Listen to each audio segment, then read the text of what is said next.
बेंगलुरु में रहने वाली ईशा अपनी मां सोनाली के साथ रात को अपने बिस्तर पर सो रही थी। अचानक से उनको अपने ही कमरे में एक ब्लैक शैडो दिखाई देती है, एक इंसान की, एक मर्द की।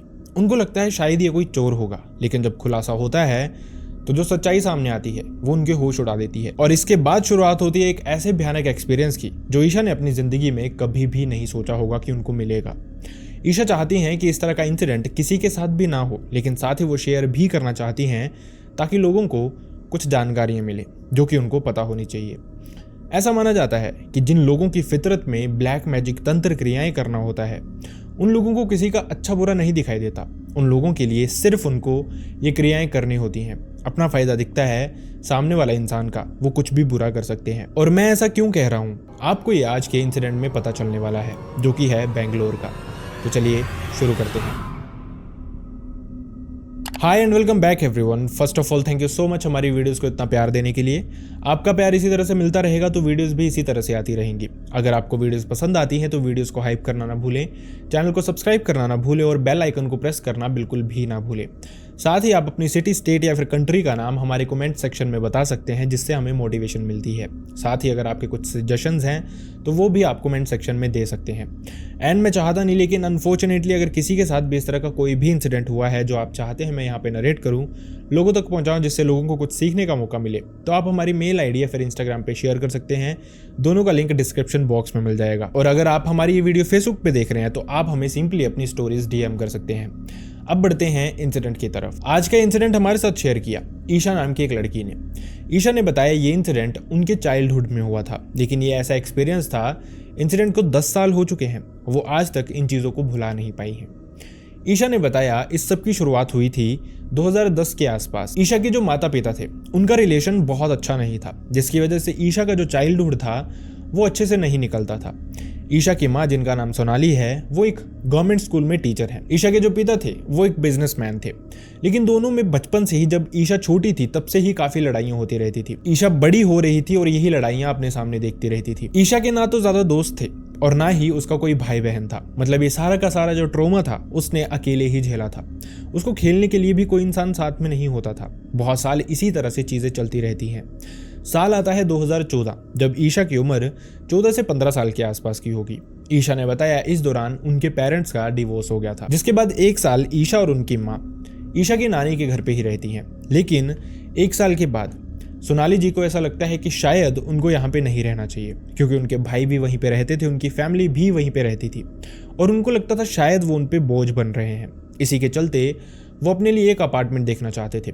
वहीं से वो अप डाउन भी करते थे स्कूल के लिए। और इसी दौरान सोनाली जी को पता चलता है कि उनके स्कूल में एक पियन है और उनके ही पड़ोसी हैं जो कि अपने लिए किराएदार ढूंढ रहे हैं अपने अपार्टमेंट के लिए। सोनाली जी को जैसे पता चलता है वो प्रोसीडिंग करती हैं इस अपार्टमेंट को देखने की। इस फैमिली के पास जाती हैं, ये अपार्टमेंट देखती हैं और उनको ये अपार्टमेंट बहुत अच्छा लगता है। इस अपार्टमेंट में 2 बेडरूम्स थे, एक हॉल था और उसके अलावा एक किचन था। वॉशरूम अपना सेपरेटेड ही था, तो उनको सब कुछ बहुत अच्छा लग रहा था। सेटलमेंट भी उनको लग रहा था कि वो काफी अच्छे से कर लेंगे। उन्होंने अपनी चीजें काफी खरीदी हुई थी जो कि उनके पास ही थी। ईशा ने बताया कि जब उनके पेरेंट्स का डिवोर्स हुआ था तो ईशा की कस्टडी सोनाली जी को दे दी गई थी। इसी के चलते ईशा अपने पिता से ज्यादा अटैच्ड भी नहीं थी, क्योंकि उनको दिखता था कहीं ना कहीं वही गलत थे। जब रिलेशनशिप में कुछ खामियां आ रही थी, उन्हीं की प्रॉब्लम्स थी सारी की सारी। इसी वजह से उन्होंने अपने पिता का नाम भी शेयर करने से मना किया। खैर, सोनाली जी ने अभी तक अपार्टमेंट देख लिया था, उनको सब बहुत अच्छा लगा था। इसी के चलते वो आगे की प्रोसीडिंग्स करते हैं। एक एग्रीमेंट बनवाते हैं 1 साल का, जो कि उनके वहाँ पे रहने का था। और इसी के बाद 2015 में उन्होंने इस अपार्टमेंट में शिफ्टिंग भी कर ली थी। ईशा ने बताया इसके बाद उनकी ज़िंदगी काफ़ी हद तक सॉर्टेड हो गई थी। ये जो अग्रीमेंट था ये 1 साल का अग्रीमेंट था। उनको एक बात का दुख था कि उनके पिता अब उनके साथ नहीं है, लेकिन कहीं ना कहीं स्ट्रेंजली उनको बहुत पीस फील हो रहा था, बहुत शांति फील हो रही थी। वो अपनी माँ के साथ रहती थी, ना कोई लड़ाई झगड़ा था ना कुछ था, एकदम शांति। इस तरह का एक्सपीरियंस ईशा ने अपने बचपन से लेके इस समय तक कभी भी नहीं लिया था। खैर, देखते देखते जो इनके अपार्टमेंट के ऑनर थे वो उनसे काफी अच्छे से बात करते थे, लेकिन जब 4 से 5 महीने बहुत अच्छे से बीत जाते हैं, अचानक से ईशा और सोनाली जी देखते हैं कि जो ऑनर्स थे उनका जो नेचर था वो थोड़ा बदलना शुरू हो जाता है। वो उनसे चिड़चिड़ा सा बिहेव करना शुरू कर चुके थे। लगभग इस चिड़चिड़ा बिहेव करने के कुछ दिनों के बाद ही ये जो ऑनर्स थे ये सोनाली को कहते हैं कि बेहतर होगा आप ये अपार्टमेंट छोड़ दें अब, क्योंकि हमारे कोई रिलेटिव्स हैं और उनको एक अपार्टमेंट चाहिए रेंट पे। हम सोच रहे हैं अपना ये अपार्टमेंट हम उनको रेंट पे दे दें।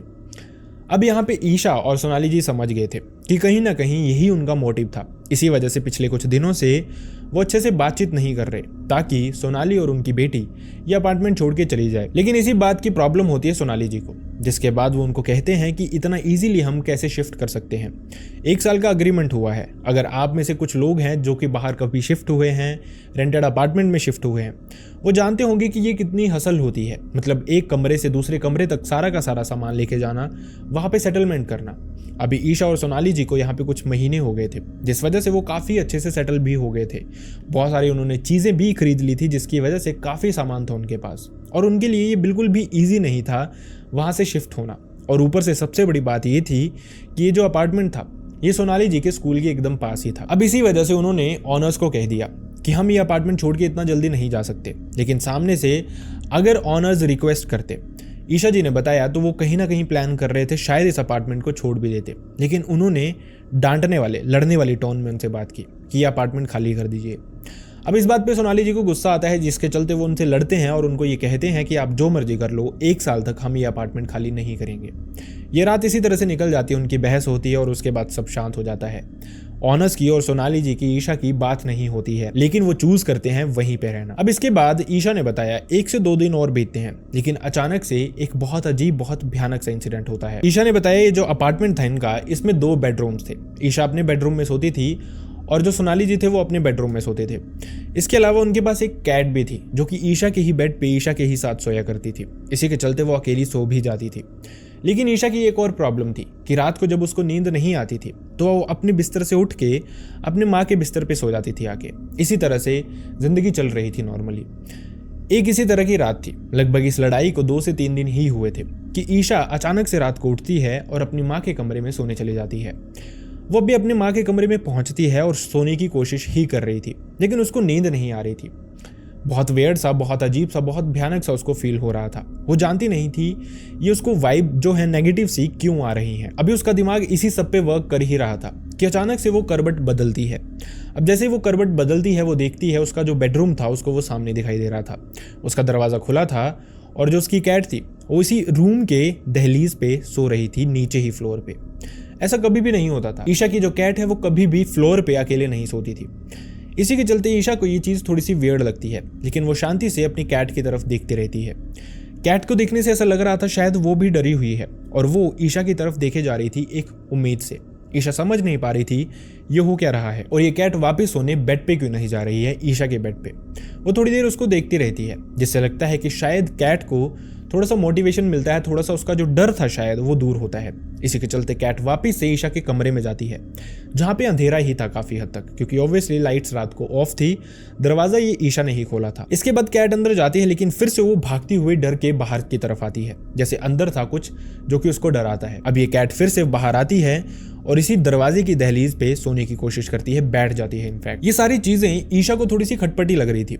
वो डाइजेस्ट नहीं कर पा रही थी, वो एक्सेप्ट नहीं कर पा रही थी कि इस तरह की चीज़ हो क्यों रही है। कहीं ना कहीं उसको ये लग सकता था कि शायद वो बाहर आ गई है इसलिए कैट भी बाहर आ गई है।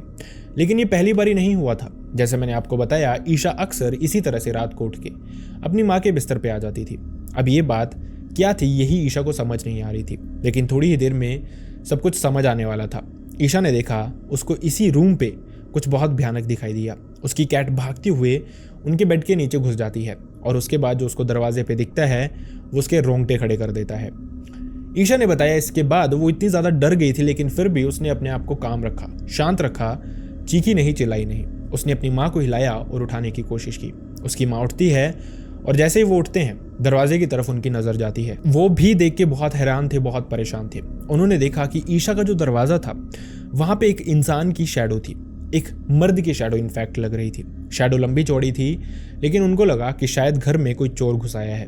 उन्होंने बिना देरी किए ईशा को अपनी गोद में उठाया और फटाफट से मेन डोर की तरफ भागी। मेन डोर खोला, बाहर चली गई और मेन डोर को लॉक कर दिया बाहर से। जिसके बाद उन्होंने शोर मचाना शुरू कर दिया, चोर चोर करके। आसपास के लोग आते हैं, ओनर्स वहाँ पे आते हैं और बाहर इकट्ठे हो जाते हैं। सबको लग रहा था शायद अंदर कोई चोर है। ईशा और सोनाली को स्पेसिफिकली तो यही लग रहा था। जिसके बाद दरवाज़ा खोला जाता है। बाहर जाने का कोई और रास्ता नहीं था। कोई विंडो नहीं थी जो खुली थी, कुछ भी इस तरह का नहीं था। लेकिन घर का हर एक कोना देखा जाता है, बहुत अच्छे से देखा जाता है, अंदर कोई भी नहीं था। सबको लगता है शायद इन्होंने रात के अंधेरे में कुछ हेलुसिनेट कर लिया है, कुछ इनका वहम रहा होगा। लेकिन ये पॉसिबिलिटी नहीं थी, क्योंकि अकेली ईशा ने ये सब कुछ नहीं देखा था, बल्कि उनकी माँ ने भी देखा था और उनकी कैट भी बहुत बुरी तरह से डर गई थी। किसी भी इंसान को इस पे ज़्यादा यकीन नहीं होता है, कोई भी इंसान इतनी तह तक नहीं जाता है। सब उनके अपार्टमेंट के अंदर देखते हैं, कुछ भी नहीं था, जिसके बाद सब वापस लौट जाते हैं। माँ बेटी भी अपने अपार्टमेंट में जाके सो जाती हैं। लेकिन यहीं पे चीज़ें ख़त्म नहीं होने वाली थी, आगे धीरे धीरे और भी भयानक चीज़ें आने वाली थी। ईशा ने बताया अब जो अगली रात थी, रात को वो फिर से अपनी माँ के साथ ही सो रही थी। जो उनकी कैट थी वो ईशा और उनकी माँ के बेड के नीचे ही सो रही थी। अब ये जो अपार्टमेंट था इसमें ऐसा था कि जो सोनाली का कमरा था, मतलब ईशा की माँ का जो कमरा था, उनके जो बेडरूम था, मतलब जो बेड था स्पेसिफिकली, उसका जो हेड वाला स्पेस था, उसके पीछे एक खिड़की थी बहुत बड़ी, जिसके दरवाजे वो खुले ही रखा करती थी। उसमें एक लोहे की ग्रिल लगी थी, जो कि इस अपार्टमेंट को, इस खिड़की को खुला रखना भी सेफ ही बनाती थी। इसी के चलते उन्होंने ये खिड़की खुली रखी हुई थी और इस खिड़की से चांद की रोशनी अंदर आ रही थी, मतलब काफी हद तक चीजें क्लियरली दिख रही थी। इतने में ही अचानक से ना सोनाली जी सो पा रही थी, ना ईशा को नींद आ रही थी। उन्होंने बोला कि उसी तरह का एटमॉस्फेयर, जो नेगेटिविटी पिछले कल ईशा को लग रही थी, उसी तरह की नेगेटिविटी उनको आज भी फील हो रही थी। इसी के चलते वो भी जागी ही हुई थी। हल्की हल्की दोनों एक दूसरे से बातें कर रही थी। अचानक से उनको एक आवाज़ सुनाई देती है, जैसे जो उनके बेड के पीछे की खिड़की थी वहाँ से कोई क्रॉस करके गया है, बहुत धीमे धीमे पाँव, बहुत स्लो। ये जो चीज़ थी ये उनको डरा देती है। उनको अजीब तो लग रहा था, लेट नाइट थी ये, 12 साढ़े 12 बजे का समय। इसी के चलते जो सोनाली जी हैं वो उठती हैं, टॉर्च जलाती हैं और आसपास देखने की कोशिश करती हैं, लेकिन आसपास कुछ भी नहीं था। वो फिर से बेड पे लेटती हैं और ये सेम ही आवाज़ फिर से आती है। वो डर गई थी, वो समझ गए थे कुछ ना कुछ उनके साथ अजीब हो रहा है। उन्होंने चेक किया, उनका मेन डोर उन्होंने बहुत अच्छे से लॉक किया था। वो निश्चिंत हो जाते हैं कि कोई भी इंसान होगा, चोर होगा, वो अंदर नहीं आ सकता। इसी के चलते वो आराम से फिर से लेटे हुए थे अपने बेड पे। नींद नहीं आ रही थी, लेकिन वो उसी तरह से एक दूसरे से बातें करते रहते हैं ताकि थोड़ा रिलैक्स्ड हो जाएं और बातें करते करते नींद भी आ जाए। लेकिन इतने में ही जो बाहर चलने की आवाज़ें आ रही थी, वो आवाज़ें भागने में बदल जाती हैं। वो नहीं समझ पा रही थी हुआ क्या है, हो क्या रहा है, आखिरकार बाहर भाग कौन रहा है। इतनी हिम्मत नहीं थी इस समय उनको कि बाहर जा सके। एक औरत, एक लड़की जिनको कोई सहारा नहीं था किसी का, ऑनर से उनकी बातचीत ज़्यादा थी नहीं, इसके चलते उन्होंने उनको भी कॉल नहीं किया, अपने तक ही ये चीज़ें रखी। और थोड़ी ही देर में उनको ये लगता है कि शायद ये आवाज़ें बंद हो गई हैं। दोनों थोड़ा रिलैक्स हो जाती हैं। उनको लगता है हो सकता है कोई इंसान हो आसपास का, कोई जानवर हो जिसके भागने की, जिसके चलने की उनको आवाज़ें आ रही हैं। थोड़ी ही देर में दोनों सोने की कोशिश करती हैं, लेकिन अचानक से उनको एक शैडो पास होते हुए दिखाई देती है। अब क्योंकि बाहर चांद की रोशनी आ रही थी अंदर की तरफ बाहर से, तो उनको ऐसा लगता है कि कोई शैडो क्रॉस करके गई है। अब आप इमेजिन कीजिए एक बेड के पीछे लगी हुई खिड़की जिस पे चांद काफ़ी हाइट में है और नॉर्मल इंसान चल के जाएगा तो वो चांद के नीचे से ही निकल जाएगा, तो उसकी शैडो दिखना इम्पॉसिबल था। ये शैडो इतनी लंबी थी कि चांद की हाइट को कवर कर रही थी, मतलब कि खिड़की की जो ऊंचाई थी उस सारी खिड़की की ऊंचाई को कवर कर रही थी। अब वो जानते थे कि ये शैडो किसी जानवर की या फिर किसी पक्षी की भी नहीं थी जो पेड़ से ही ट्रैवल कर पाए, जो उड़ पाए। ये क्लियरली एक इंसान की शैडो थी, लेकिन बहुत लंबी शैडो थी। दोनों माँ बेटी बहुत बुरी तरह से डर गई थी। दोनों ने लाइट्स ऑन की और अपने बेडरूम में ही बैठी रहती हैं सुबह तक। डर के मारे दोनों की हालत खराब थी, लेकिन वो इस तरह से उठ के जाग के बैठ सकते थे क्योंकि अगले दिन छुट्टी थी, दोनों ने स्कूल में नहीं जाना था। इसी के चलते रात भर दोनों वैसे बैठी रहती हैं। सुबह जैसे होने लगती हैं तो दोनों फिर से सो जाती हैं। दोनों को अच्छे से रेस्ट मिल जाती है, लेकिन जैसे ही वो उठती हैं उन्होंने कुछ और भी भयानक अभी देखना था। उन्होंने देखा जो उनकी कैट थी वो बेड के नीचे से निकल ही नहीं रही थी। वो देखते हैं, उसको आवाज़ लगाने की कोशिश करते हैं, उसको भगाने की कोशिश करते हैं, लेकिन वो निकलती नहीं है। जिस पोजीशन में रात को बैठी थी उसी पोजीशन में थी। वो एक स्टिक लेती हैं, उसी से इस कैट को बाहर निकालती हैं और देखती हैं तो ये कैट इस दुनिया में नहीं थी। पिछली रात ये कैट बहुत अच्छे से एक्टिव थी, लेकिन अब वो इस दुनिया में नहीं रही थी। चीज़ें जो थी वो उनके साथ कहीं ना कहीं बहुत भयानक, बहुत अजीब होनी शुरू हो गई थी। एक तरफ वो समझने की कोशिश कर रहे थे कि उनके साथ हो क्या रहा है, लेकिन वहीं दूसरी तरफ वो डर भी बहुत बुरी तरह से चुके थे। उनके पास बहुत सारे लोग नहीं थे जिनसे वो ये सब कुछ डिस्कस कर पाएं, मतलब कि किसी से शेयर कर पाएं, किसी से कोई सोल्यूशन पूछ पाएं। इसी के चलते वो बातें अपने तक ही रखते हैं। अनफॉर्चुनेटली अगले ही दिन ईशा की तबीयत बहुत ख़राब हो जाती है, मतलब बहुत तेज़ उसको बुखार हो जाता है। बहुत ही ज़्यादा ईशा वीक फील कर रही थी। इसी के चलते स्कूल जाने से वो मना करती है। इसी के चलते और सोनाली जी भी अपने स्कूल में मना कर देती हैं कि उनकी बेटी की तबीयत बहुत ख़राब है, वो स्कूल नहीं आ सकती। दोनों माँ बेटी घर पे ही थी। सोनाली जी ईशा का काफ़ी अच्छे से ध्यान रख रही थी, लेकिन अनफॉर्चुनेटली अगले दिन भी ईशा की तबीयत ठीक नहीं होती है। वहीं दूसरी तरफ जो सोनाली जी का स्कूल था वहाँ पे इंस्पेक्शन थी, उनको जाना ज़रूरी था। इसी के चलते वो ईशा के लिए खाना बना जाती हैं, उसको दवाई वगैरह दे जाती हैं और वो खुद स्कूल चली जाती हैं। खैर ये दिन था, दिन में इस तरह की चीज़ें माना जाता है कि बहुत कम होती हैं, इसीलिए सोनाली जी चली गई थी। ईशा घर पे अकेली थी, वो अपना एंटरटेनमेंट कर रही थी, कभी टीवी देख रही थी, कभी थोड़ी रेस्ट ले रही थी, इसी तरह से सब कुछ चला हुआ था। अचानक से 2:30 से 3 बजे का टाइम होता है और सोनाली जी वापस आ जाती हैं। वो देखती हैं ईशा अंदर बेड पे नॉर्मल ही बैठी हुई थी। वो आती हैं, उसका हालचाल पूछती हैं और उसके पास ही थोड़ी देर बैठती हैं, उससे बातें करती हैं। लेकिन कहीं ना कहीं ईशा ने बताया उसको एक बहुत अजीब सी स्मेल आ रही थी सोनाली जी के पास से। वो समझ नहीं पा रही थी कि ये स्मेल है किस चीज़ की। एक जली हुई अजीब सी स्मेल आ रही थी। कभी भी उसको इस तरह की स्मेल सोनाली जी से नहीं आई थी। कोई परफ्यूम इस तरह का नहीं था जो वो यूज़ करती थी। लेकिन कहीं ना कहीं उसने समझ लिया था इस बात को कि शायद वो बाहर से आई हैं, शायद कहीं इस जगह से क्रॉस हुई हो जहाँ पे कुछ लग गया हो और वहीं से ये स्मेल आ रही हो। थोड़ी देर दोनों माँ बेटी बातें करती हैं और उसके बाद सोनाली जी चली जाती हैं वॉशरूम में फ्रेश होने। वो कहती हैं कि वो थोड़ी फ्रेश होंगी और उसके बाद चेंज करके वापस आ रही हैं, फिर वो कुछ खाएंगी। ईशा यही मानती है और उसके बाद सोनाली जी वॉशरूम चली जाती है। ईशा टीवी ऑन करती है और टीवी देखना शुरू कर देती है। थोड़ी ही देर में एक ऐसा भयानक इंसिडेंट होने वाला था जो ईशा जी ने एक्सपेक्ट तक नहीं किया था अपनी जिंदगी में। लगभग 5 से 7 मिनट ही होते हैं कि अचानक से फिर से दरवाजा खुलता है और दरवाजा खुल के जो अंदर एंटर करता है वो कोई और नहीं था, सोनाली जी थी। अब ईशा जी डर गई थी कि आखिरकार ये सब कुछ हुआ क्या है। थोड़ी देर पहले जो औरत आई थी वो कौन थी, और वो वॉशरूम की तरफ गई थी, और अभी जो सोनाली थी वो मेन डोर से एंटर हुई थी। ईशा के लिए ये चीजें एक्सेप्ट कर पाना मुश्किल था। हालांकि उनकी उम्र 15 साल ही थी। उन्होंने अपनी माँ से ये सब कुछ शेयर किया क्योंकि जो औरत अब आई थी, मतलब जो सोनाली अभी खुद को क्लेम कर रही थी, उसकी बॉडी सेंस बिल्कुल सेम थी जिस तरह की सोनाली जी की हुआ करती थी और देखने में भी वो एक नॉर्मल लेडी लग रही थी। कहीं ना कहीं एक अजीब सी वाइब ईशा को पहले वाली सोनाली से आ गई थी जो इससे पहले आई थी। वो सब कुछ शेयर करती है कि इस तरह से हुआ, थोड़ी देर पहले आप आई थी और वॉशरूम भी गई। अब यहाँ से सोनाली उठती है, वॉशरूम की तरफ जाती है, अंदर कोई भी नहीं था, लेकिन वो अजीब सी स्मेल घर के अंदर थी अभी भी। दोनों बहुत डर गई थी, दोनों समझ नहीं पा रही थी कि आखिरकार वो करें तो क्या करें, किसके पास जाएं। इसी के चलते सोनाली जी अपनी माँ को फ़ोन करती हैं। हालांकि वो वहाँ पे नहीं जाना चाहती थी क्योंकि उनके भाई भी वहाँ पे रहते थे, उनकी फैमिली भी वहाँ पे रहती थी और जो उनकी भाभी थी वो कहीं ना कहीं उनकी प्रेजेंस से डिस्टर्ब हो रही थी। इसी के चलते उन्होंने अपना एक अपार्टमेंट भी ले लिया था।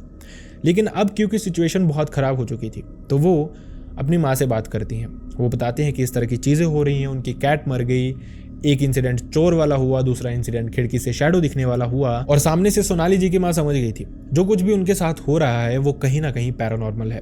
इनको किसी न किसी बाबा तांत्रिक के पास लेके जाने की ज़रूरत है। इसलिए वो कहती हैं कि वो बिना देरी किए उनके पास आ जाएं। अब इस अपार्टमेंट से जो सोनाली जी की माँ का घर था वो लगभग 4 से 5 किलोमीटर की ही दूरी पे था। फॉर्चुनेटली वो बिना देरी किए वहाँ पे पहुँचते हो उसी शाम। अब क्योंकि ये सैटरडे का दिन था, संडे को, हर संडे को इनफैक्ट जो सोनाली जी की माँ है वो उनके पास में ही एक आश्रम था जहाँ पे सत्संग के लिए जाया करती थी। वहाँ पे एक बाबा थे जो कि भागवत कथाएं भी बहुत अच्छे से सुनाते थे, लेकिन ये तांत्रिक क्रियाएं जो थी इनका नॉलेज भी उनको भरपूर था। लोग किसी भी तरह की प्रॉब्लम लेके उनके पास आते थे तो ठीक हो जाते थे। यही अब वो भी करने वाले थे। इस रात ना चाहते हुए भी सोनाली जी अपनी माँ के घर पे ही रुकती हैं। फॉर्चुनेटली उनके भैया भाभी उनसे अच्छे से बिहेव करते हैं क्योंकि कभी ना कभी ऐसा होता ही है। इंसान अगर घर से चला जाता है परमानेंटली, 1-2 दिन के लिए आता है तो रिस्पेक्ट अच्छी मिलती है। यही सोनाली और ईशा जी के साथ भी होता है। जैसे तैसे ये रात बीतती है, ये रात नॉर्मल ही रहती है। उनको कुछ भी इस तरह की नेगेटिविटी फील नहीं हुई थी, अपने सराउंड कोई भी इंसान फील नहीं हुआ था जो कि उनको अपने अपार्टमेंट में होता था। इनफैक्ट ईशा ने यह भी बताया कि इस सब के दौरान भी उनको एक अजीब सी प्रेजेंस आती रहती थी, फील होती रहती थी जब से उनको वो शैडो उसके दरवाजे पे दिखी थी। इन चीज़ों पे जो लोग विश्वास करते हैं वो समझते होंगे कि भूत प्रेतों की प्रेजेंस किस तरह की फील होती है, ये नेगेटिविटी अपने अराउंड किस तरह की फील होती है। खैर ये रात निकलती है। अगली सुबह होते ही सोनाली जी, ईशा और उनकी नानी इसी आश्रम में जाती हैं इन्हीं बाबा जी के पास, जहाँ पे वो बैठते हैं और अपनी चीज़ें शेयर करते हैं। वो ज़्यादा कुछ नहीं बताते उनको, बस इतनी चीज़ें बताते हैं कि उनके साथ कुछ अजीबोगरीब सी चीज़ें हो रही हैं, उनको अजीब सी प्रेजेंस अपने घर पे फील हो रही है, और लिटरली उनकी थोड़े ही टाइम पहले कैट भी मर गई थी जिसकी तबीयत बिल्कुल ठीक थी, कोई भी बीमारी नहीं थी उसको। इनफैक्ट ये बाबा जी उनको थोड़ी देर अपने पास बैठाते हैं, थोड़ी देर ध्यान लगाते हैं और उसके बाद कहते हैं कि जब तुम्हें बोला गया था तो वो अपार्टमेंट तुमने छोड़ा क्यों नहीं। अब यहाँ से सोनाली जी समझ नहीं पा रही थी ईशा भी बहुत शॉक्ड थी ये सुन के कि आखिरकार इनको ये चीज़ें कैसे पता। वो पूछते हैं आप कहना क्या चाहते हो। ये बाबा सामने कहते हैं कि जब तुम्हें इस अपार्टमेंट को छोड़ने के लिए कहा गया था, बेहतर होता तुम ये अपार्टमेंट छोड़ देते, क्योंकि जो चीज़ें तुम्हारे साथ हो रही हैं वो तुम्हें परेशान करने के लिए हो रही हैं। तुम पे तांत्रिक क्रियाएं हुई हैं ताकि तुम लोग इतना परेशान हो जाओ उस अपार्टमेंट में कि ये अपार्टमेंट तुम्हें छोड़ के जाना पड़ जाए। मतलब कि ये जो भी चीज़ें उनके साथ हो रही थी वो कहीं ना कहीं जो ऑनर्स थे उन्होंने ही करवाई थी, ताकि वो लीगली तो उनसे नहीं लड़ सकते क्योंकि उनके पास अग्रीमेंट था 1 साल का, लेकिन इस तरह का कुछ करेंगे तो वो खुद ही अपार्टमेंट छोड़ के चले जाएंगे। और वैसा ही हुआ भी था। वो बहुत परेशान हो गए थे, लिटरली उनको अपनी माँ के घर वापस आने पड़ गया था। उनकी कैट की जान चली गई थी और वो बहुत डर के रह रही थी। ईशा की तबीयत भी खराब हो गई थी। ये जो सामने वाले बाबा जी थे ये कहते हैं कि जो इस तरह के लोग होते हैं, इस प्रवृत्ति के लोग होते हैं, उनसे आपको दूरी ही बना के रखनी चाहिए। मैं आपका सोल्यूशन कर दूंगा, सब कुछ ठीक कर दूंगा, लेकिन जब आप वहाँ पे जाओगे तो चीज़ें वैसे ही होनी शुरू हो जाएंगी। यू नेवर नो वो किस तरह से आपको हार्म कर दे। ठीक है, मैं घर पे रखने के लिए कुछ चीज़ें दे दूँ, तुम्हारा सोल्यूशन कर दूँ, तुम्हें ठीक कर दूँ, लेकिन तुम बाहर भी तो जाओगे, क्या पता बाहर तुम्हारे साथ क्या हो जाए फिर। अब यही चीज़ें सोनाली जी और ईशा जी समझ गई थी, जिसके चलते वो अपनी माँ से डिस्कस करती हैं और सोनाली जी के भाई से डिस्कस करती हैं। अगले ही दिन वो बिना बहस किए ऑनर से अपना सारा का सारा सामान उठाते हैं, वापस अपनी माँ के घर रखते हैं। 4 से 5 दिनों में नया अपार्टमेंट ढूंढते हैं और वहाँ पे शिफ्ट हो जाते हैं। लेकिन ये जो ऑनर्स थे उनसे उन्होंने बहस करना बिल्कुल भी सही नहीं समझा। ऐसा माना जाता है कि जो लोग इस तरह की चीज़ें करते हैं, तांत्रिक क्रियाएं, भूत प्रेतों पे विश्वास, एक दूसरे पे भूत प्रेत लगाना या फिर किसी इंसान का तंत्र क्रिया से बुरा करना, उन लोगों के लिए कुछ भी अच्छा बुरा मैटर नहीं करता। उनको अपना फ़ायदा दिखता है। अगर अपने फ़ायदे के लिए उनको किसी की जान भी लेनी पड़े तो वो ज़्यादा सोचते नहीं हैं। सोनाली जी और ईशा काफ़ी फॉर्चुनेट थे कि उनकी जान पे नहीं बनी थी। लॉस हुआ था, लेकिन ऐसा लॉस था जो रिकवर किया जा सकता था। इसलिए मैं आपको हमेशा कहता हूँ कि जो लोग ये तांत्रिक क्रियाएं करते हैं, जिन लोगों पे आपको सस्पिशन लगता है कि शायद ये इंसान सस्पिशियस है, शायद ये इंसान ब्लैक मैजिक कर सकता है, आपको हार्म कर सकता है, बेहतर ये होगा कि आप उनसे लड़े ना, बल्कि दूरी बना लें। आपके लिए वही बढ़िया होगा, क्योंकि कीचड़ में कोई इंसान खड़ा है, उससे लड़ने के लिए आपको भी कीचड़ में उतरना ही पड़ेगा। आपका भी शरीर खराब होगा ही, कपड़े खराब होंगे ही, और आप उस इंसान के लेवल पे आ जाओगे। तो बेहतर होगा आप ऐसे इंसानों से दूरी ही बना लें। ईशा जी ने बताया उन्होंने अपार्टमेंट शिफ्ट किया, उसके बाद उनके साथ कोई भी इस तरह की चीज़ नहीं हुई, सब कुछ नॉर्मल रहा, लेकिन उस पुराने अपार्टमेंट की तरफ उसके बाद गए भी नहीं। आई रियली होप आपको इस तरह के इंसिडेंट से कुछ सीखने को मिलता हो, एंड आई रियली होप आपको हमारी वीडियोस पसंद भी आती हैं। अगर वीडियोस पसंद आती है तो वीडियोस को लाइक करना ना भूलें, चैनल को सब्सक्राइब करना ना भूलें, एंड अगर आपको हाइप का ऑप्शन आ रहा है तो वीडियो पे हाइप भी जरूर करें। बेल आइकन को प्रेस करना बिल्कुल भी ना भूलें, और अपनी सिटी, स्टेट या फिर कंट्री का नाम कमेंट सेक्शन में जरूर बताएं, हमें इस चीज से मोटिवेशन मिलती है। And last but not least, मैं चाहता नहीं किसी के साथ भी इस तरह का कोई भी इंसिडेंट हुआ हो, लेकिन अगर आपके साथ आपके किसी रिलेटिव, नोन, भाई बहन, फ्रेंड या फिर नेबर के साथ इस तरह का कोई भी इंसिडेंट हुआ है जो आप चाहते हैं मैं यहाँ पे नरेट करूँ, लोगों तक पहुँचाऊँ, जिससे लोगों को कुछ सीखने का मौका मिले, तो आप हमारी मेल आईडी या फिर इंस्टाग्राम दोनों पे शेयर कर सकते हैं। दोनों का लिंक आपको हमारे डिस्क्रिप्शन बॉक्स में मिल जाएगा। So see you next time in the next video. Bye bye.